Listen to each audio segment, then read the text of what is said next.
শ্রমিকের ন্যায্য অধিকার আর বেতন ভাতা বৃদ্ধির দাবিতে মহান মে দিবসে বিশ্বের গুরুত্বপূর্ণ শহরগুলোতে ব্যাপক বিক্ষোভ হয়েছে।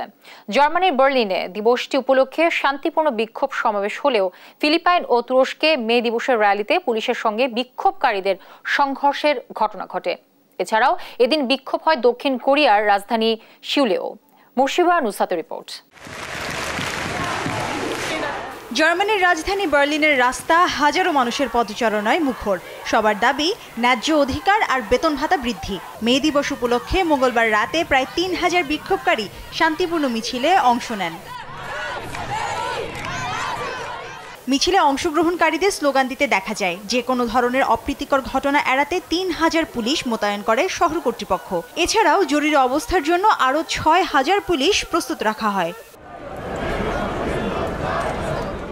এদিকে বার্লিনে শান্তিপূর্ণ সমাবেশ হলেও তুরস্কের রাজধানী ইস্তাম্বুলে মিছিলে বাধা দেয় পুলিশ। বিক্ষোভকারীরা তাকসিম স্কয়ার অভিমুখে যেতে চাইলে পুলিশি বাধার মুখে পড়েন তারা। এর আগে তুরস্কের স্বরাষ্ট্রমন্ত্রী শহরের কেন্দ্রে কোনো মিছিল সমাবেশ নিষিদ্ধ করেন। একই ঘোষণা দেন প্রেসিডেন্ট রিসেপ তাইয়েপ এরদোয়ানও। এ সময় একাধিক আন্দোলনকারীকে গ্রেপ্তার করে পুলিশ। একই ধরনের ঘটনা ঘটে ফিলিপাইনের রাজধানী ম্যানিলাতেও। শ্রম অধিকার কর্মীদের সঙ্গে পুলিশের ব্যাপক সংঘর্ষের ঘটনা ঘটেছে। বিক্ষোভকারীদের ওপর জলকামানও ছোড়া হয়েছে। নিজেদের অধিকার আদায়ে এখনই সময় আমাদের এক হবার। আমাদের আজকের দাবির মধ্যে সবচেয়ে গুরুত্বপূর্ণ হলো বেতন ভাতা বৃদ্ধির দাবি।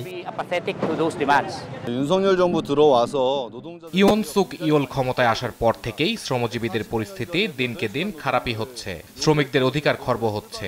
কর্মঘণ্টা বাড়ানোর পায়তারা করছে সরকার। দক্ষিণ কোরিয়ার রাজধানী সিউলে শ্রম অধিকার আদায়ে সরকারের শ্রমনীতি এবং শ্রম আইনকে তিরস্কার করে জড়ো হন ২৫,০০০ শ্রমিক। এ সময় সরকার বিরোধী স্লোগানও দিতে দেখা যায় তাদের।